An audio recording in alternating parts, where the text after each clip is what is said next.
வாசிக்க தெரிந்து கொள்ளப்பட்ட வேத பாடம் மத்தேயு எழுதின சுவிசேஷம் 6ஆம் அதிகாரம் வசனங்கள் 5 முதல் 15 வரை வாசிக்க கேட்போம்.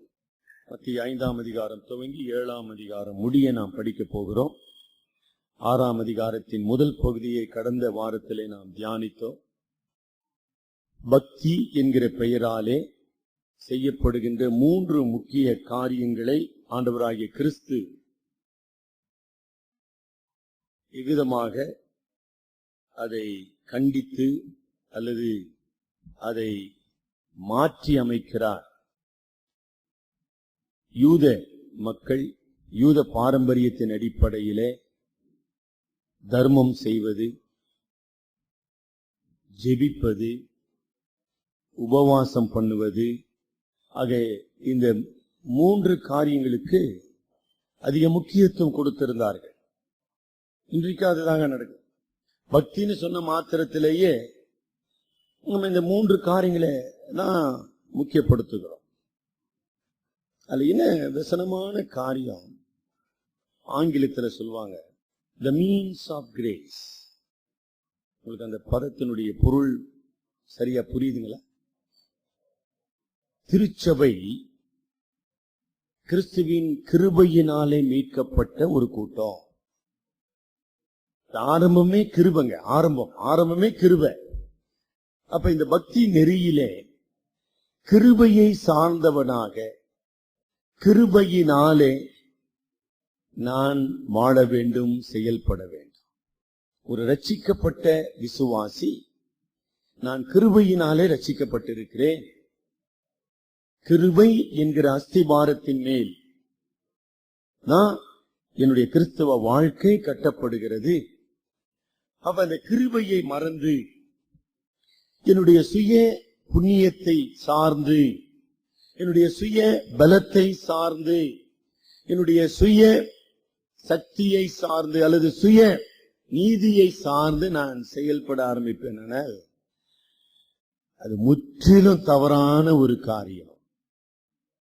இதை விளக்குவதற்காக தான் 2 பதங்களை நம்ம பயன்படுத்தணும் போன வாரத்தில். மதம் என்பது மனிதனால் உருவாக்கப்பட்டு மனித ஆற்றலினால் செய்யப்பட்டு மனித சுய நீதியை உருவாக்குகிற காரியம். மதம், ரிலிஜன். மதம். விசுவாசி ஒரு மதவாதி அல்ல, அவன் கிறிஸ்துவின் சாட்சி. இந்த அடிப்படை வித்தியாசம் கூட தெரியலனா நம்ம சபையில இருக்கிறதுக்கு எந்த யோகியதையும் இல்லைன்ற. அதுவும் ஒரு இந்தியாவில் பிறந்து இத்தனை மதங்கள் நிரம்பிய ஒரு இந்திய சமுதாயத்துல மதத்துக்கும் விசுவாசத்துக்கும் வித்தியாசம் தெரியலனா அதுக்கு மேல ஒன்னும் சொல்றதுக்கு இல்லை. கடவுள் என்னை மதவாதியாக மாற்ற வரவில்லை, இருக்க சொல்லவில்லை. பட்டு அவஸ்தைப்பட்டு எல்லாம் நாசமா போயிட்டாங்களே பழைய ஏற்பாட்டுல. என்ன சார் அப்படி சொல்லிட்டீங்களே? ஆமா, மோசையின் மூலமாக கொடுக்கப்பட்ட புதிய உடன்படிக்கையினுடைய பிரமாணங்களும் சடங்குகளும் பண்டிகைகளும் பலிகளும் ஆசாரியங்கள் எல்லாம், அதாவது the very divine revelation and institution has become nothing. நீங்க நல்லா புரிந்து கொள்ள வேண்டும். அது செயல்பட முடியாததாக, பாவம் மனிதனை மாற்ற முடியாததாக, பாவம் மனிதனை அவனுடைய சுய நலத்திலிருந்து, சுய பக்தியிலிருந்து, சுய பெருமையிலிருந்து அவனை விடுதலை செய்ய முடியலையே நியாயப்பிரமாணத்தினால. நியாயப்பிரமாணம் உருவாக்கினது தர்சிப்பட்டணத்து சவுல். அந்த சவுல் என்ன செய்தான்? இயேசுவையும் இயேசுவை வணங்குகிறவர்களையும் அவன் பகைத்து திருச்சபையை அழிக்க முற்பட்டவன். இன்றைக்கும் அதாங்க நடக்குது. நீங்கள் மதவாதியா இருப்பீர்களானால் கிறிஸ்துவுக்கு எதிரானவர்கள். நீங்கள் மதத்தை நம்பிக்கொண்டிருப்பீர்களானால் கிறிஸ்துவின் சிலுவை அர்த்தமற்றது. மத வாழ்க்கையில நீங்கள் திருப்பி பெறுவீர்களானால் பரிசுத்தாவியினால் நடத்தப்படாதவர்கள். You have nothing to do with the Holy Spirit. I cannot assure you and I cannot know whether you are guided by the Holy Spirit. ஏன்னா மதம், நல்ல ஞாபகம் வச்சுக்கோங்க, மதம் பரிசுத்த ஆவியினாலே பயன்படுத்த முடியாத ஒரு காரியம். ஆக இந்த 5ஆம் அதிகாரம் மத்தேயு 5, 6, 7க்கு நீங்க வரும்போது யூத மதம் அங்க இருக்குதுங்களே, எவ்வளவு பெரிய தேவாலயம் நின்று கொண்டு இருக்குதே, அந்த நினைவுக்கு வந்துருங்க. யாருக்கிட்ட இயேசு பேசிக் கொண்டிருக்கிறார்? யூத மதவாதிகளுக்கிட்ட, யூத பக்தர்களுக்கிட்ட, யூத சடங்குகளையும் ஆச்சாரங்களையும் பண்டிகைகளும் ஆசரித்த மக்கள் மத்தியில. யூதர்கள் 3 வேளை தேவனை ஆராதிப்பார்கள்.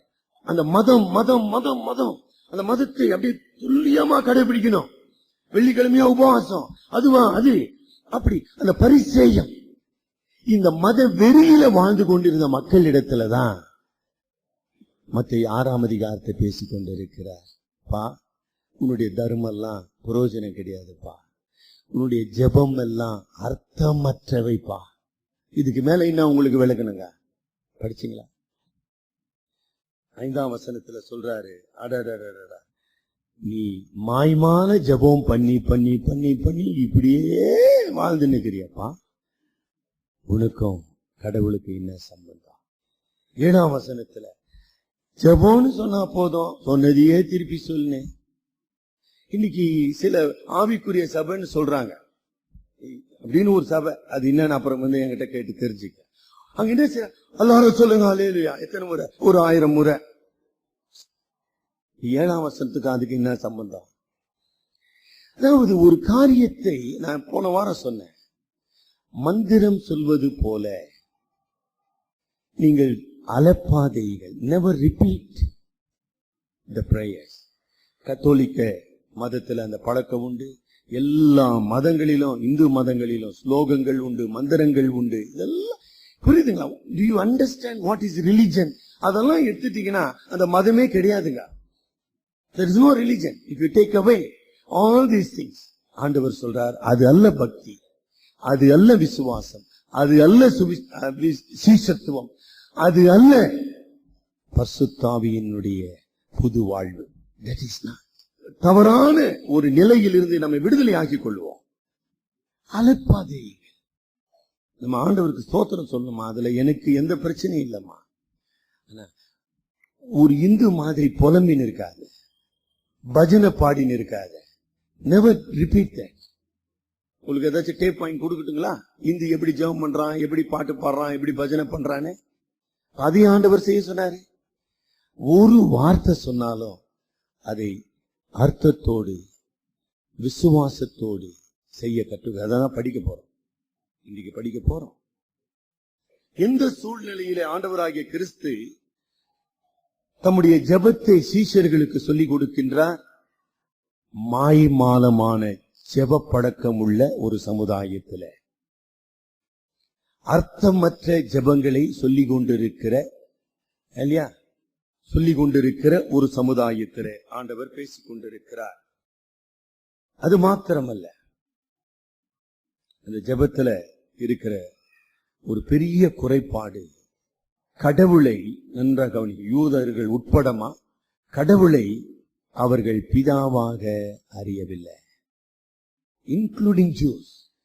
நீங்க முழு பழைய ஏற்பாடு எடுங்க, எந்த இடத்திலும் they will never address God as a father. No, அவங்களுக்கு அது தெரியாது. கடவுளை சிருஷ்டிகர்த்தாவாக அறிவார்கள். God is creator. Yes, they know. Everybody knows, even today. But that doesn't give the right to pray. கடவுளை சிருஷ்டிகர்த்தாவாக அறிந்திருப்பது ஒரு மனிதனுக்கு ஜெபிக்கின்ற உரிமையை கொடுப்பதில்லை. கடவுளை பிதாவாக அறிய வேண்டும், தகப்பனாக அனுபவிக்க வேண்டும், பிள்ளை என்கிற உரிமையோடு கடவுளிடத்தில் வர வேண்டும். நீங்க எங்கேயுமே அதை படிக்கவும் முடியாது. அதனாலதான் பழைய ஏற்பாடு என்பது பழைய ஏற்பாடு, இது புதிய ஏற்பாடு. கடவுளை பிதாவாக அறியாமல் நான் அவரிடத்தில் வர முடியாது, ஜெபிக்க முடியாது, அந்த ஜெபத்திற்கு பதில் கிடையாது, அந்த ஜெபத்தினாலே எந்த பலனும் கிடையாது. அதனால்தான் ஆண்டவர் சொல்லிட்டாரு 5ஆம் வசனத்துல, மாயக்காரருடைய ஜெபம் அவர்கள் பலனை அடைந்து தீர்ந்ததென்று உங்களுக்கு மெய்யாகவே அவ்வளவுதான், முடிஞ்சு போச்சு. அதுல எந்த பலன் இல்லைங்க. நீங்க உபவாசம் பண்ணுங்க, 3 நாள் உபவாசம், அமாச உபவாசம், முழு இரவு உபவாசம், நீங்க எதுனா பண்ணிருங்க. நான் உங்களை நியாய தீர்க்கவில்லை. If you don't know God as a father, you cannot pray. அங்க நிறுத்திக்கலாம், முதல்ல அங்க நிறுத்துறோம். கடவுளை பிதாவாக நான் அறியவில்லை என்றால் எனக்கும் ஜெபத்துக்கு எந்த சம்பந்தமும் கிடையாது. அதற்கு பெயர் ஜெபம் அல்ல, வேற பேர் சொல்லி. அங்குதான் நம்ம ஆரம்பிக்கிறோம். ஆண்டவருடைய ஜெபத்தினுடைய முதல் வார்த்தை அல்லது முதல் 2 வார்த்தைகளை நம்ம படிப்போம். தமிழ்ல மொழிபெயர்ப்பு எப்படி ஆரம்பிக்குது? பரமண்டலங்களில் இருக்கிற எங்கள் பிதாவின் ஆரம்பிக்குது. ஆனால் ஆங்கிலத்துல அவர் ஃபாதர் இன் ஹெவன் என்று ஆரம்பிக்கிறது. ஆகையினால நம்ம இன்றைய தினத்துல எங்கள் பிதாவே என்று ஆரம்பிக்கும். ஆண்டவருடைய ஜெபத்தை படிக்க போறோம். வருகிற நாட்களில எப்படி ஆரம்பிக்கிறோம் ஜெபத்தை? எங்கள் பிதாவே, என் பிதாவே என்று அல்ல. அப்படி இல்ல, இல்லன்னா இல்ல, எங்கள். கடவுள், God is not near a transcendent one. அதாவது கடவுள் எங்கேயோ இருக்கிற அறிய முடியாதவர், அணுகக்கூடாதவர் அல்ல. என்ன அழகா அதுல வந்துச்சு பாருங்க. எத்தனை உண்மைகளை நம்ம இன்றைக்கு படிக்க போறோம். கடவுள் உங்கள் வாழ்விலே பிதா என்று நீங்கள் உரிமை பாராட்டுவீர்களானால் இப்பொழுது 6 பண்புகளை படிக்க போறோம். அந்த 6 பண்புகள் உங்கள் வாழ்க்கையில இல்லைன்னு வச்சுங்க, உங்களுக்கும் இந்த பிதாக்கும் எந்த சம்பந்தமும் இல்லை. அவ்வளவுதான். ஆக கடவுள் எங்கேயோ இருக்கிறவர் அல்ல. அவர் மகத்துவமானவர். Awesome God. ஆமாங்கய்யா, ஐயோ பயங்கரமானவர். உண்மைதான், பயங்கரமானவர், மகத்துவமானவர், விவரிக்கப்பட முடியாதவர், பரிசுத்தமானவர், எல்லாம் உண்மைதான். ஆனா அந்த கடவுள் உங்களின் வாழ்க்கையில பிதாவாக, ஒரு தனிப்பட்ட நபராக, a personal living God. இன்றைக்கு நம்ம உலகத்துல நாத்திகர்கள் இருக்கிறாங்க, பல சமய பக்தர்கள் இருக்கிறாங்க. ஆக அவர்கள் எல்லாரும் கடவுள்ன்ற பதத்தை பயன்படுத்துறாங்கம்மா. ஆனா எந்த கடவுளை குறிக்கிறாங்க? நம்முடைய இஸ்லாமியர்கள் இருக்கிறாங்க, அவங்களும் கடவுள்னு சொல்றாங்க. எந்த கடவுளை குறிப்பிடுறாங்க? நீங்க யாராச்சும் இஸ்லாமியர்கிட்ட பேசி பார்த்திருக்கீங்களா? இன்னைக்கு இந்த வார்த்தையில போய் கொஞ்சம் பேசுங்க. அப்பா நீ கடவுள் கடவுள்ன்றிய, அவரு ஒரு நபரா, அவர் அன்புள்ளவரான்னு 2 வார்த்தை கேளுங்க. They cannot explain because they don't know. அந்த பிதாவே என்று வரும்போதுமா, God is personal. அவர் ஆழத்துவமுடையவர், வெறும் ஆழத்துவமுடையவர் இல்ல. பிதா என்கிற பதம் அவருடைய, கடவுள் அன்பாகவே இருக்கிறார் சொல்றோம் இல்லைங்களா? ஆக அன்புள்ள ஒரு தகப்பனாக எனக்கு இருக்கிறார். இது எவ்வளவு பெரிய வெளிப்பாடு! It is a revelation of God. அறிய முடியாத கடவுளை, பயங்கரமான கடவுளை, அதான் நீங்க பழைய ஏற்பாட்டின் கண்ணோட்டத்துல பார்க்க வேண்டியவர். பயங்கரமானவர். அந்த பயங்கரமான கடவுளை பிதாவாக வெளிப்படுத்தினவர் குமாரனாகிய இயேசு கிறிஸ்து. ஆக இயேசு கிறிஸ்துவை ஒருவன் அறியவிட்டால் பிதாவை அவன் அறிய முடியாது. ஆனால்தான் ஆண்டவர் சொன்னார், என்னை கண்டவன் பிதாவை. யோவான் 14:6 படிங்க. யோவான் 14:6 நானே வழியும் சத்தியமும் ஜீவனுமாயிருக்கிறேன், என்னாலே அல்லாமல் ஒருவனும். அப்ப எப்படிங்க நம்ம இஸ்லாமிய சகோதரருக்கு பிதா தெரியும், இந்து சகோதரருக்கு எப்படி பிதா தெரியும்? எப்படி தெரியும்? How can they know God as a father? இந்த ஒரு சின்ன ஜெபத்தை வச்சு உங்களுடைய நான் கிறிஸ்டியன், கிறிஸ்தவர் அல்லாத நபர்களோடு நீங்கள் அழகாக சுவிசேஷத்தை பகிர்ந்து, இந்த ஒரு வார்த்தை போதுங்க. நீ கடவுள் கடவுள்னு சொல்றியப்பா, கடவுளை நம்புறேன்னு சொல்றிய, கடவுளை வேண்டிக்கிறேன்னு சொல்றிய, ஐயோ கடவுள் தான் காப்பாத்துன்னு சொல்ற, அந்த கடவுள் யாருன்னு உனக்கு தெரியுமா? இந்த ஒரு வார்த்தை போதுங்க, ஒரு வாழ்க்கை முழுதும் பேசிக்கொண்டு இருக்கலாம். அதனாலதான் யோவான் 1:18 என்னங்க சொல்லுதுமா? யோவான் 1:18 தேவனை ஒருவனும் ஒரு காலம் கண்டதில்லை, பிதாவின் மடியில் இருக்கிற ஒரே பேரான குமாரனே எங்கள் பிதாவே. எந்த ஒரு மனிதனும் கடவுளை பிதா என்று அழைக்க முடியாது. அவனுக்கு தகுதி கிடையாது, அவனுக்கு அறிவு கிடையாது, அவனுக்கு அந்த உரிமை கொடுக்கப்படவில்லை. யார் மூலமாக? இயேசு கிறிஸ்து மூலமாக மட்டுமே மீட்கப்பட்டவர்கள், பாவம் மன்னிக்கப்பட்டவர்கள், புத்திர சுவீகாரத்தின் ஆவி பெற்றவர்கள், கிறிஸ்துவோடு கூட நல் உறவு கொண்டவர்கள் கடவுளை பிதா என்று அணுக முடியும், அழைக்க முடியும், உறவு கொள்ள முடியும், மன்றாட முடியும். முடிஞ்சிடுச்சிங்களா? மற்றவர்களோடு பேசும்போது, பொதுவாக பேசும்போது, ஒருவேளை என்ன போதகராக நினைத்து அந்த கருத்து சொல்றாங்களா என்னன்னு எனக்கு தெரியலங்க. ஆனா அநேக நேரத்தில் நம்ம என்ன சொல்றோம்? ஐயா எனக்காக ஜெபம் பண்ணுங்க. நீங்க சொல்லியிருக்கீங்களா? ஐயா தயவு செய்து ஜெபம் பண்ணுங்கய்யா. இதுல தப்புன்னு சொல்றீங்களா? நீங்க தப்பு இல்லைங்கம்மா, தப்புன்னு சொல்லல. இப்ப என்னுடைய கேள்வி, ஒருவேளை நான் போதகராக ஜெபம் பண்ணணும், அது என்னுடைய கடமை, உண்மை.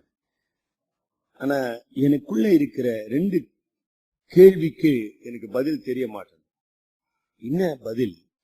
என்னிடத்துல அப்படி ஐயா எனக்காக ஜெபம் பண்ணுங்கன்னு ரொம்ப உருக்கமாக நான் ஜெபம் பண்றது தப்பு இல்லைங்கம்மா, நான் ஜெபம் பண்றேன்.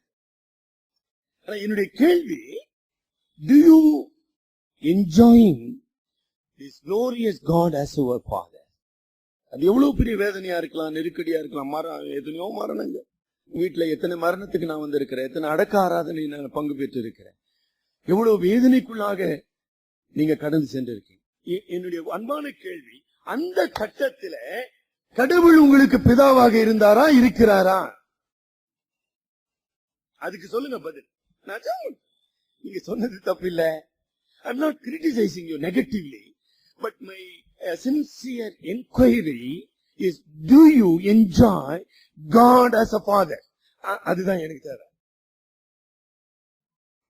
சார் இல்ல சார், ஐயோ இவ்வளவு சிக்கல்ல மாட்டிக்கணும் சார், ஐயோ இவ்வளவு பிரச்சனையில இருக்கிறேன் சார், பிதான்னு கூப்பிட முடியாதா? Can you address God as a father? கடவுளை பிதாவாக உங்களால கூப்பிட முடியாதா? அப்படிப்பட்ட ஒரு காலம் கட்ட வருமா? ஏசாமி சிலுவையில தொங்கும் போது என்னமா கூப்பிட்டாரு? பிதாவே இவர்களுக்கு மன்னியினாரு, ஏன் என்னை கைவிட்டீர் என்றாரு. 3 வார்த்தை சொன்னாரு. உம்முடைய கரங்களில் ஆவியே. அப்ப நீனா பிதான்னு கூப்பிட முடியாத ஒரு சிக்கல்ல வந்துட்டியான்றதா என்னுடைய. ஏன் இத சொல்றேன்னா ஒரு காரணத்தோடு சொல்லி கொண்டிருக்கிறேன். ஒரு குழந்தை, நீங்க குழந்தை இல்லையா, கடவுளுடைய கரத்துல குழந்தை. அந்த குழந்தை யாரை பார்த்து கத்தும்? அழும். தாயை பார்த்து தானே கத்துனோம், அம்மான்னு தானே கத்துனோம். கொஞ்ச நேரம் ரொம்ப பிராக்டிக்கலா பேசலாங்க, சும்மா தத்துவம் எல்லாம் பேசினா. குழந்தை அழுதுங்க, முதல் வார்த்தை என்ன வரும்? அம்மான்னு தானே வரணும். ஏன் அம்மா வரல? அம்மா வரலன்னா அதுக்கு ரொம்ப யோசிக்க வேண்டிய விஷயம். அப்ப நான் ஆண்டவருடைய பிள்ளையாக, அவருடைய குழந்தையாக, அவருடைய அன்புக்கு உரியவனாக, அவருடைய பாதுகாப்புக்கு சொந்தமாக்கப்பட்டவராக, எனக்கு கஷ்டம் பாடுன்னு வந்த உடனே அப்பா பிதாவே தானே கூப்பிடுனா. என்னுடைய கருத்தை கவனிச்சுட்டு வந்தீங்களா? பழைய ஏற்பாட்டுல யாரும், பிரதான ஆசாரியன் உட்பட, மோசே உட்பட, சாமுவேல் உட்பட, ஆபிரகாம் உட்பட யாரும் they never addressed God as a father. அந்த உறவை அவர்கள் அறியவில்லை. ஆனால் இயேசு கிறிஸ்து, பிதாவை வெளிப்படுத்த வந்த தேவகுமாரனாகிய இயேசு கிறிஸ்து, அவருடைய பாவ பரிகார பணியினாலே, அவருடைய கிருபாதார பலியினாலே பாவிகளாகிய நம்மை மீட்டுக்கொண்டு அவருக்கு சொந்தமாக்கி கொண்டது மாத்திரமல்ல, பிதாவின் பிள்ளையாக நமக்கு உரிமை பாக்கியத்தை தந்திருக்கிறார், புத்திர சுவீகார ஆவியை தந்திருக்கிறார். அதுதான் ரோமர் 8ஆம் அதிகாரம் 15ஆம் வசனம். அந்தப்படி திரும்பவும், அதாவது பழைய அடிமைத்தனத்தில் இருந்தபடி பாவியாக, கடவுளுடைய கோபாக்கினைக்கு உரியவனாக, பயப்படுகிறதற்கு அடிமைத்தனத்தின் ஆவியை பெறாமல், அப்பா பிதாவே, அம்மான்ற வார்த்தை போதுங்களேன். அதுக்கு மேல என்ன வேணும்ன்றீங்க நீங்க? நான் என்ன சொல்ல விரும்புகிறேமா, அந்த நெருக்கத்துல கூட நம்ம கடவுளிடத்துல, பிதாவின் இடத்துல செல்வதற்கு பதிலாக ஒரு மனிதனை தேடிக்கொண்டிருக்கிறோம். அது தவறான விஷயங்கம்மா. என்னுடைய கடமை உண்டு. ஐ ரியலைஸ் மை ரெஸ்பான்சிபிலிட்டி. நல்லா புரியுதா? நீங்க என்கிட்ட ஜெபிக்க சொல்லாதீங்க, நான் சொல்லவே இல்லை. ஆனா அடிப்படையிலே நான் கடவுளுடைய பிள்ளையாக முதலாவதாக I must appeal to God the father. அந்த உரிமையை நீ இழந்து இருப்பாயானால் அதற்கு 2 காரணம் இருக்கணும். நல்ல ஞாபகம், 2 காரணம். 1 பாவமா இருக்கணும், 2 விசுவாச துரோகமா இருக்கணும். அதுக்கு தான் இப்ப நான் பேசிக்கொண்டு இருக்கிறேன். சிலுவை காட்சிக்கு நம்ம வரலாம். அந்த 2 கல்லர்கள் அருமையான உதாரணங்கள். 2 பேரும் தொங்கி நிற்கிறானுங்க, 2 பேரும் வேடிக்கை பார்த்தானுங்க, 2 பேரும் சிலுவையில் அடிக்கப்பட்டானுங்க, 2 பேரும் சபித்தானுங்களா? அந்த 2 பேருக்குள்ள ஆரம்பத்துல ஒரு வித்தியாசமும் கிடையாது. 2 பேரும் சபித்தானுங்க. 2 பேரும் கிறிஸ்துன்றான், உன்னை இவனையாச்சும் ரசிக்கலாம், நம்மள இப்படிதான் பேசுறேன். ஆனா திடீர்னு ஒரு மாற்றம் நிகழ்ந்தது ஒரு கல்வனுடைய வாழ்க்கையில. அப்ப அவன் சரியாக ஜெபிக்க ஆரம்பித்தான். ஆண்டவரே, உம்முடைய ராஜ்யத்தில் வரும்போது அடியேனே நினைத்தருளும். அதுதாங்க இப்ப நம்ம பேசிக்கொண்டிருக்கோம். இந்த வெளிப்பாடு, இந்த மீட்பின் அச்சாரம், இந்த இயேசு கிறிஸ்துவின் ரத்தத்தினாலே மீட்கப்பட்ட நிச்சயத்தினாலே கடவுள் என் பிதாவாக இருக்கின்றார் என்கிற சிலாக்கியம், இதை பெற்றவர்கள் மாத்திரமே கடவுளை பிதான்னு அழைக்க முடியும். மீதி பேர் அழைக்க முடியும். நீ அழைக்கவில்லை என்றால் என்னுடைய நியாயமான 2 கேள்விகள். 1, நீ ரட்சிக்கப்பட்டு இருந்தாலும் நீ பாவத்தில் வாழ்ந்து கொண்டிருப்பாய் எனால் நீ பிதா என்று கூப்பிட முடியாது. Because you have lost the clear consciousness. நல் மனசாட்சியை நீ இழந்துட்ட. அங்க பேதுரு உயிர்த்தெழுந்த கிறிஸ்துவுக்கு முன்பாக கலிலேயா கடவுளை நின்று கொண்டிருக்கிறான். யோவான் 21ஆம் அதிகாரத்துல. ஆண்டவரேன்னு அவனால கூப்பிட முடிஞ்சுதா? முடியல. அவன் யாருன்னு தெரியல. சிச்சுவேஷன் கொண்டுவான். இங்க கல்வாரியில பார்க்கிறோம். அந்த அடுத்த கல்வன் கடைசி வரைக்கும் அவனால ஜெபிக்க முடியவில்லை. He cannot pray. ஒரு சிலுவையின் கோரமான மரண நிலையிலும் கூட ஒரு மனிதனால ஜெபிக்க முடியவில்லை. பாருங்க எவ்வளவு பரிதாபமான நிலை. அப்படிதாங்க இந்த உலகத்துல பல கோடி மக்கள் வாழ்ந்து கொண்டு. நீங்க எதுல இருக்கிறீங்கன்றதுதான் பிரச்சனை இல்லைங்க. ஆண்டவர் எனக்கு பிதா தெரியும், அப்ப நீங்க பிதா ஜெபிக்கலாமே. ஏன் இதுல சிக்கல் வருதுன்னு புரியுதுங்களா? ஆக 1, நீங்க ரட்சிக்கப்படாத மீட்கப்படாத பாவியாக இருக்க வேண்டும், அல்லது பாவத்திலே விழுந்து போன, பாவத்திலே பாவ மன்னிப்பு பெறாத, பாவத்திலிருந்து விடுதலையாக்கப்படாத ஒரு நிலையில நீங்கள் இருக்க வேண்டும். விளக்கத்தை நான் கொடுக்கணும். இப்படி நிறைய பேரு ஐயா எனக்காக ஜெபம் பண்ணுங்க, எனக்காக ஜெபம் பண்ணுங்க சொல்றதுனாலதான் ஜெபிக்கிறதுக்குன்னு ஒரு கூட்டம் உருவாகி இருக்குதுதான். இன்னத்துக்கு ஜெபிக்கிற கூட்டம் எல்லாம் எனக்கு லெட்டர் எழுதுங்க, போன் பண்ணுங்க, உங்களுக்காக உருக்கமாக ஜெபிக்கிறோம் 24 மணி நேரம், அப்புறம் கொஞ்சம் காணிக்க அனுப்புங்க. வந்துச்சுங்களா? மார்க்கெட்டிங் சொல்லுவாங்க. உங்களுடைய தவிப்பு புரியுதா? உங்களுக்கு தவிப்பு, ஐயோ யாராச்சும் பண்ணாங்களா, அது அவங்களுக்கு ரொம்ப வசதியா போச்சு. அதுக்கு இந்த மத்திய 6ஆம் அதிகாரத்துல எந்த இடமும் இல்லம்மா. எங்கள் பிதாவே, எங்கள் தெளிவுக்குள்ள வந்துட்டியா? ஆமா, போதகர் இருக்காரு, நான் அவங்க எல்லாம் இல்லைன்னு சொல்லல, வேணான்னு சொல்லல. ஆனா உன்னுடைய அடிப்படை உறவு கடவுளோடு பிதாவாக நீ சரியாக இருப்பாயானால் நீ இன்னத்துக்கு மற்றவங்க எல்லாம் தேடி நிக்கிற. எனக்கு அது விளங்கல. எங்கள் பிதாவே மிக முக்கியமான ஒரு உரிமை, மிக முக்கியமான ஒரு சிலாக்கியம். ஆக கிறிஸ்துவின் ரத்தத்தினாலே மீட்கப்பட்ட அவருடைய பிள்ளைகளுக்கு கொடுக்கப்பட்ட புத்திர சுவிகாரம், மகவேற்பு. பிதாவாகிய கடவுள் உங்களையும் என்னையும் தத்து பிள்ளையாக ஏற்றுக்கொண்டார். அதைதான் முதல் குறிப்புங்க. நீங்க கிளிப்பிள்ளை போல ஜெபிப்பதல்ல, மாய்மாலைக்காரரை போல ஜெபிக்க வேண்டியதல்ல, உறவு இல்லாமல் வார்த்தைகளை சொல்லிக் கொண்டிருப்பதல்ல ஜெபம். கிறிஸ்துவின் மூலமாக கடவுளை பிதாவாக ருசித்து உரிமையோடு அவரிடத்திலே ஜெபிக்க வேண்டும் என்று ஆண்டவர் சொல்லித் தருகிறார். சரிங்க, 2 என்ன சார் பிதான்னு அர்த்தம்? சார், இந்த உலகத்துல எனக்கு பாதுகாப்பு இல்லைங்க, ரொம்ப கஷ்டத்துல இருக்கிறேன். It is not a sense of insecurity. அதனால நான் பிதா என்று அழைக்கிறேன் என்று அல்லங்க. நல்லா கவனிச்சிங்களா? நம்ம ஊர்ல எல்லாம் அதான் சொல்லுவாங்களே, இல்ல அது இன்னும் கொஞ்சம் வரலாம், என்னை வாழ வைத்த தெய்வம்னு சொல்றோம் பாருங்க. அது அந்த கண்ணோட்டத்தில் இல்லைங்க பிதா. நல்லா விளங்குறீங்களா?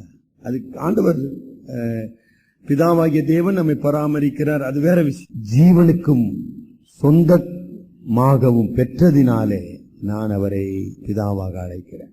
எபேசியர் 1:14 படிங்க. சொந்தமானவர்கள் அவருடைய மகிமைக்கு புகழ்ச்சியாக மீட்கப்படுவார்கள் என்பதற்கு ஆவியானவர் கடவுள் பரலோகத்தின் ஆண்டவராக இருக்கிறார். பரமண்டலங்களில் இருக்கிற எங்கள் பிதாவே, He is the King of heaven. ஆக என்றைக்கு அந்த கடவுள் என்னுடைய பிதாவாக மாறினாரோ, நான் அந்த பரலோகத்தினுடைய குடிமகன். நான் இந்த உலகத்துக்கு உரியவன் அல்ல, இந்த உலகத்தில பாதுகாப்புக்காக அல்ல, இந்த உலகத்தினுடைய காரியங்களுக்காக அல்ல, பரலோகத்தின் குடிமகனாக, அந்த அச்சாரத்தை உடையவனாக நான் அவரை பிதா என்று அழைக்கிறேன். இப்பெல்லாம் பிதா பிதா என்று நான் சொல்லுகிறேனோ, அப்போதெல்லாம் நான் என்ன சொல்றேன்? ஆண்டவரே, உம்முடைய பரலோகத்தினுடைய மகன் நான், பரலோகத்துக்கு சொந்தமானவன் நான், அந்த மகிமையான வாழ்வுக்கு சொந்தமானவன் நான், இந்த உலகத்துக்கு அல்ல. பெரிய ஒரு விஷயம் பாருங்க. பரமண்டலங்களில் இருக்கிற எங்கள் பிதாவே, இந்த இம்மைக்காக மாத்திரமல்ல, அழியாத மகிமைக்காக நான் அவருடைய பிள்ளையாக மாற்றப்பட்டிருக்கிறேன். அப்படி அந்த சிந்தனைக்குள்ளாக வரும்போது, இந்த உலகத்தினுடைய தீமை, இந்த உலகத்தினுடைய பயமுறுத்தல்கள், இந்த உலகத்தினாலே வரக்கூடிய பிரச்சனைகள், இதுக்காகலாம் நம்ம பயப்படுவோமா? பயப்பட மாட்டோமே. அதுங்க திருப்பியும் நான் சிலுவைக்கு வருகிறேன். பிதாவே, உம்முடைய கரங்களில் என் ஆவியை நான் ஒப்புவேன். அதுதாங்க அந்த அச்சா. எதுக்குப்பா எனக்கு கடவுள் பிதாவாக இருக்க வேண்டும்? இந்த உலகத்திலிருந்து பாதுகாக்கப்படுவதற்கு மாத்திரமல்ல, அது வேற பாதுகாப்புக்கு வேற விளக்கம் இருக்குதுங்க. தீமை நின்று நம்மை காக்கிறார், உண்மை. ஆனா அதை விட பெருசு, நான் பரலோக வாழ்வின் சுதந்திரவாளி என்பதின் அச்சாரமாக நான் பிதா என்று கடவுளை அழைக்கிறேன். இது 2வது குறிப்பு. 3வது குறிப்புங்க, பிதா உங்களுடைய வாழ்க்கையில செயல்படுகிறவராக இருப்பாரானார். சார், பிதா இருக்கிறார் சார், பிதா அன்பு கூறுகிறார் சார், இல்ல அப்படிலாம் சொல்லி அப்படியே விட்டுட்டா போறது இல்லைங்க. பிதா உங்களுடைய வாழ்க்கையில செயல்படும். இப்ப நான் இங்க வலியுறுத்துகிற காரியம் நல்ல, நம்ம திரியேக கடவுளை ஆராதிக்கிறோம், விசுவாசிக்கிறோம், அறிந்திருக்கிறோம். இரட்சகராகிய குமாரன், பரிசுத்தப்படுத்துகிறவராகிய பரிசுத்த ஆவியானவர், பிதாவாகிய கடவுள். அப்ப பிதா உங்களுடைய வாழ்க்கையில என்ன செய்கிறார்மா? எபிரேயர் 12 இன்றைக்கு அவரை ஆராதிக்க நாம் வந்திருப்போமானால் இதை அனுபவித்திருக்கிறோமா? எபிரேயர் 12 5 முதல் 7 வசனங்களை படி. அன்றியும் என் மகனே, கர்த்தருடைய சிட்சையை அற்பமாக எண்ணாதே, அவரால் கடிந்து கொள்ளும் போது சோர்ந்து போகாதே. கர்த்தர் எவனிடத்தில் அன்பு கூறுகிறாரோ அவரை அவர் சிட்சித்து தாம் சேர்த்துக் கொள்ளுகிற எந்த மகனையும் தண்டிக்கிறார் என்று பிள்ளைகளுக்கு சொல்லுகிறது போல உங்களுக்கு சொல்லி இருக்கிற புத்திமதியை மறந்தீர்கள். நீங்கள் சிட்சையை ஏற்று அதை சகிக்கிறவர்களாயிருந்தால் கடவுள் உங்களை புத்திரராக எண்ணி நடத்துகிறார். பிதா சிட்சியாத புத்திரன் என்றோம். எங்கள் பிதாவே. எவ்வளவு ஆழமான ஒரு விஷயம் பார்த்தீங்களா? எவ்வளவு சீக்கிரம், நான் ஏற்கனவே அதை நம்ம பேசிட்டோம், எவ்வளவு சீக்கிரம் கஷ்டங்கள், பாடுகள், ஏமாற்றங்கள், வேதனைகள், கண்ணீர்கள் வந்த உடனே ஜபம் பண்ணி என்ன பிரயோஜனம்? எவ்வளவு சீக்கிரம் யோசிக்கிறேன். அதான் சொன்னேன், அதுக்கு பேர் தாங்க விசுவாச துரோகம், அப்போஸ்டசி ஆங்கிலத்தில் சொல்லுவோம். எவ்வளவு சீக்கிரம் எங்கள் பிதாவை என்று நான் அழைக்கும் போது அந்த பரிசுத்த தேவனாகிய கர்த்தர் என்னை பரிசுத்தப்படுத்தும்படியாக என்னை அவருடைய சாயலுக்கு ஒப்பாக மறுரூபப்படுத்தும்படியாக, என்னை பாவத்தின் பிடியிலிருந்து மீட்கும்படியாக சிட்சிக்கிறார். ஆக எங்கள் பிதாவே என்று நான் சொல்லும்போது, ஆண்டவரே உம்முடைய சிட்சைக்காக, உம்முடைய தண்டனைக்காக நான் உம்மை தலை வணங்குகிறேன். As an obedient child, I call upon God the Father when I undergo suffering. அதான் நிதர்சனமான நிஜமான ஒரு உறவுங்க, நிஜமான ஒரு உறவு. ஆமா, அந்த அந்த சிக்ஷையின் அந்த டிசிப்ளினிங் கிரேஸ் என்று ஒரு விதத்தில் சொல்லுவாங்க. என்னை சிக்ஷைக்கும் கிருபை இன்னைக்கு இப்பொழுது நேத்து நடந்ததுங்க எங்க வாழ்க்கையில. என்னை கடவுள் உணர்த்தினார், என்னை சிக்ஷித்தார், அதற்காக அவருக்கு நான் நன்றி செலுத்து. எங்கள் பிதாவே, தேவன் உங்களை சிக்ஷிக்கிறாரா? அப்படி இல்லைன்னா உங்களுக்கு அவருக்கு உறவு இல்லை. சரிங்களா? அது மூன்றாவது, அந்த சிக்ஷிக்கும் செயல் ஒரு கரிசனையின் செயல். நீங்களாம் மாணவர்களா இருந்திருப்பீங்க. நான் ஒரு மாணவனுங்க, ரொம்ப மோசமான மாணவன், அவ்வளவுதான் சொல்ல முடியும். கிட்டத்தட்ட 7ஆம் வகுப்புல இருந்து இன்னும் அந்த வாத்தியார் பேரை நான் ஞாபகம் வச்சிருக்கேன். நான் எக்ஸப்ஷனல் ஒரு ஸ்டூடெண்ட். வகுப்பிலேயே அதிகமாக அடி வாங்கின பையன் நான். வகுப்பிலேயே அதிக ஒழுக்க கெட்டவனாக இருந்தவன். வெரி டிசொபீடியன்ட் பாய். என்ன தெரியாத வாத்தியார ஸ்கூல்லிங்லே இருக்க முடியாதுங்க, அவ்வளவு நோட்டோரியஸ் பாய். சும்மா பெருமைக்கு சொல்ல, தட் வாஸ் த ஃபேக்ட். அதுல குறைஞ்சது 2-3 வாத்தியார்கள் என்னை பார்த்து சொன்னது, நீ உருப்பட மாட்டடா, நாசமா போடான்ட்டாங்க. அவங்களுக்கு அதுக்கு மேல என்ன திருத்த முடியல. என்ன அடிச்சு பார்த்தாங்க, சொல்லி பார்த்தாங்க. நான் ஒண்ணு திருந்தறதா இல்லைங்க. என்னுடைய செயல நீ ஒண்ணு திருத்த வேணாம், நீ ஒழுங்கா பாடத்தை நடத்தின போவாஜாரன்னு. நீ ஏன்பா என்னை தித்தினுக்கிற? பாடத்தான் நடத்தின போய் நிற்கிறாஜா, நீ போய் சொல்ல. அவரு 2 பேர் செத்துட்டாங்க. ஆனந்தராஜன் ஒரு அசிஸ்டன்ட் ஹெட் மாஸ்டர், இன்னொருத்தர் பேரு செல்வராஜ். உருப்பட மாட்ட, நாசமா போடா. அந்த ஆட்டிடியூட் கவனிச்சீங்களா? சோ அதாவது ஆசிரியர் என்பவர் என்னுடைய தகப்பன் அல்ல, அவர் என்னுடைய ஆசிரியர்.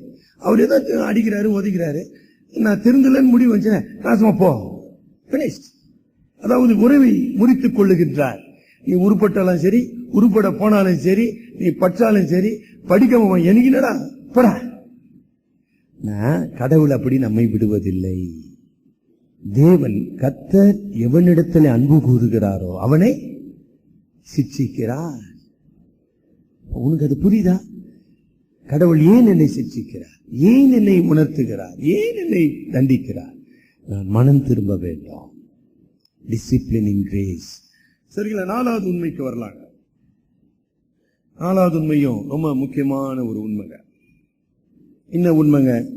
இன்றைக்கு பிதாவாகிய தேவன் உங்களையும் என்னையும் தமது குமாரனாகிய கிறிஸ்துவுக்குள் பிள்ளைகளாக ஏற்றுக்கொண்டாரோ அன்று முதல் அவர் நம்மை பாதுகாக்கிறவராக, பராமரிக்கிறவராக இருக்கிறார். அதை நம்ம அடுத்த வருகிற சிந்தனைகளை கொஞ்சம் விவரமா படிப்போம். முதலாவதாக தகப்பனாக அவர் நம்மை பாதுகாக்கிறவராக. எப்படிமா பாதுகாக்கிறார்? தம்முடைய தெய்வீக செயலால். ஆங்கிலத்தில் த ப்ராவிடன்ஸ் ஆஃப் காட். நம்முடைய புத்தகத்துல ஆளுகிறவர் யார் என்கிற புத்தகம் வெளியிட்டு இருக்கிறோம், அதை வாங்கி படிங்க. என்றைக்கு கடவுள் என்னுடைய தகப்பனாக இருக்கிறாரோ அன்று அவர் தம்முடைய செயலாலும் தம்முடைய போதனையினாலும் என்னை அவர் வழி நடத்தும். ஒரு தகப்பனுடைய கடமை என்ன? தன்னுடைய பிள்ளைகளுக்கு சரியான வழியை போதிக்க வேண்டும். அவர்கள் வழி தவறும் போது அவர்களை சிட்சித்து அவர்களுக்கு வரக்கூடிய அழிவிலிருந்து அவர்களை காக்க வேண்டும்.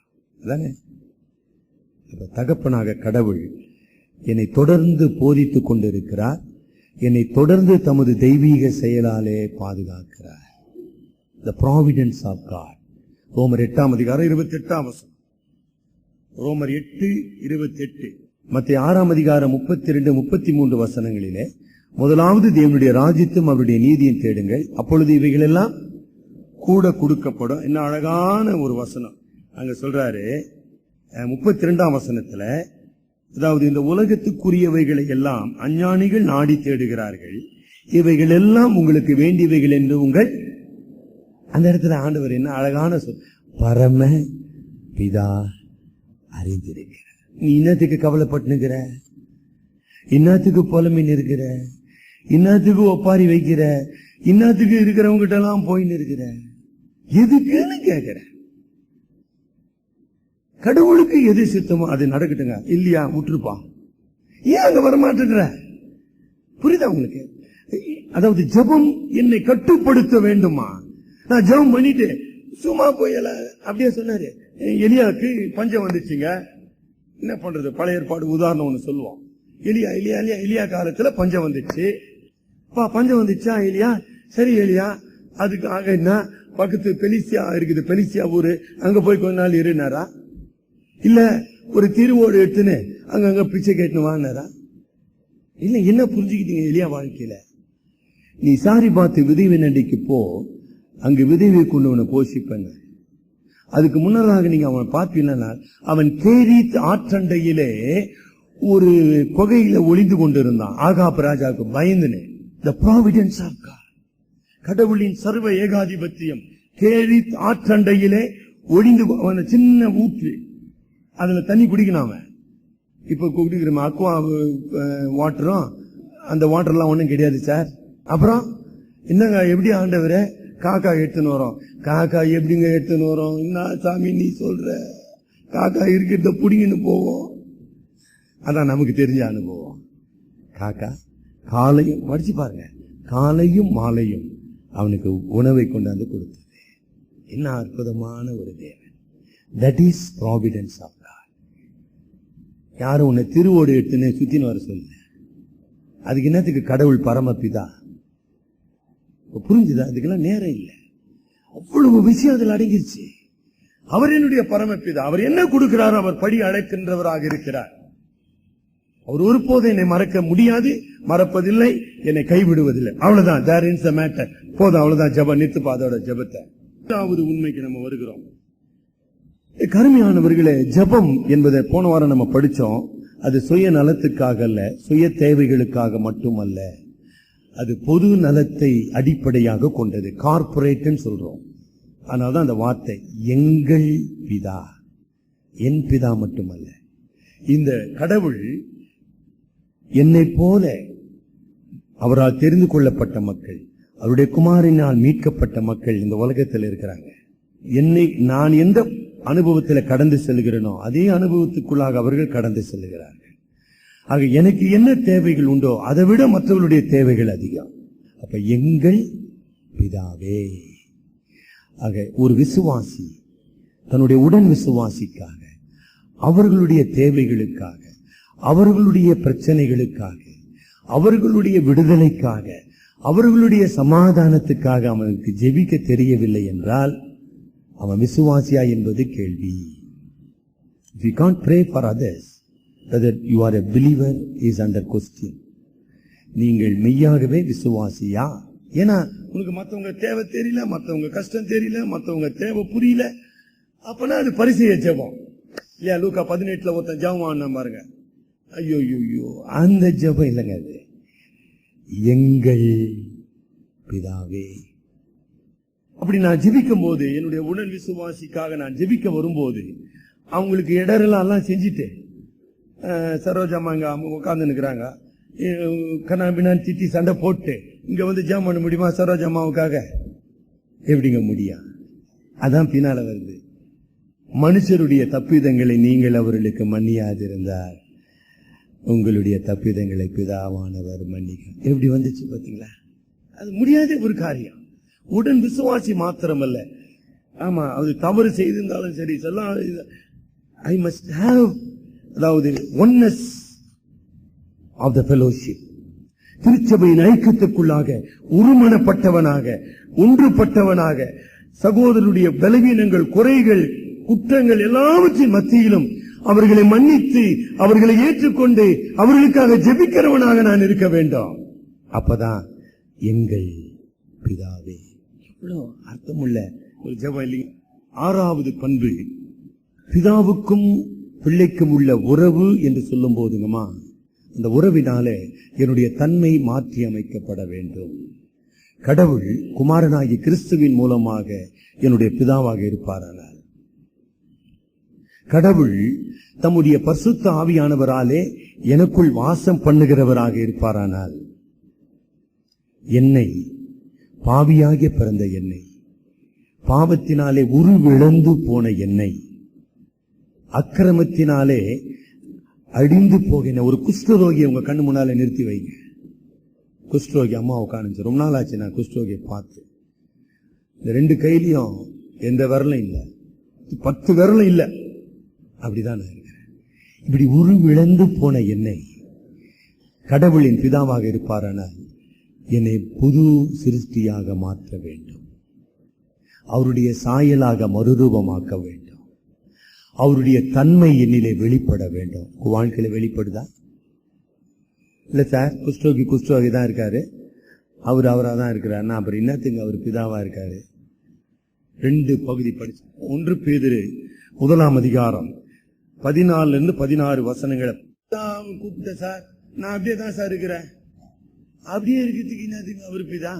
அவசியம் இல்லையே. பிதாவோடு நான் ஒரு உயிரோட்டம் உள்ள உறவு கொண்டிருப்பேன்.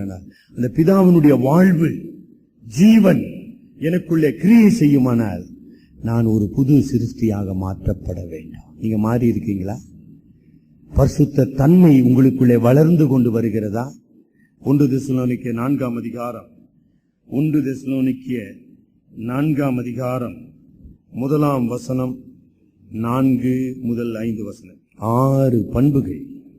If God is my father, all these aspects of fatherhood should be revealed in my life. கடவுள் என் தகப்பனாக இருப்பாரானால் இந்த 6 பண்புகள் என் வாழ்க்கையில அனுதினமும் வெளிப்பட வேண்டும். அதெல்லாம் ஒண்ணும் இல்லை சார், நான் எச்சரிப்பா சொல்றேங்க. அந்த காலத்து நியாய சாஸ்திரிகள், வேத பாரகர், மறந்துடாதீங்க, நியாய சாஸ்திரிகள், வேத பாரகர், சதுசேயர், பரிசேயர், இவர்களை யோவான் 8ஆம் அதிகாரம் 43-44 வசனத்துல நீங்கள் உங்கள் பிதாவின் பிள்ளையாயிருக்கிறீர்கள். உங்கள் பிதா ஆதி முதல் கொலை செய்கிறவனும் பொய்யனும் பொய்யுக்கு பிதாவுமாயிருக்கிறான். யாரை பார்த்து சொன்னார் கவனிச்சிங்களா? நியாய சாஸ்திரிகள், வேத பாரகர், பரிசேயர், சதுசேயர், மத தலைவர்களை பார்த்து சொன்னார். நீங்க ஆபிரகாமின் சந்ததி இல்லப்பா, நீங்க ஆபிரகாமின் தேவனுடைய பிள்ளைகள் அல்ல, நீங்கள் சாத்தானுடைய பிள்ளைகள். தலைவர், நீங்க ஜெபிப்போம். பயபக்திக்குரிய ஒரு அறிக்கையை நாம் செய்ய வேண்டும். எங்கள் பிதாவே, நம்முடைய இதயத்திலிருந்து வரக்கூடிய மிக உன்னதமான ஒரு கூற்று. ஒரு இந்து சகோதரன் இப்படி ஜெபிக்க முடியாது, ஒரு இஸ்லாமிய சகோதரன் இப்படி ஜெபிக்க முடியாது. எத்தனையோ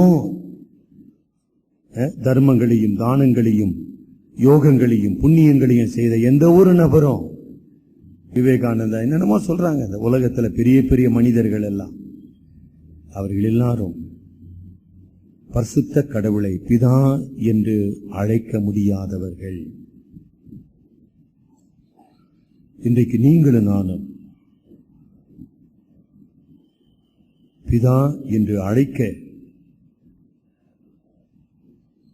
கிருபை பெற்றிருப்போமானால் அதற்கு காரணம் நாம் அல்ல, இயேசு கிறிஸ்து.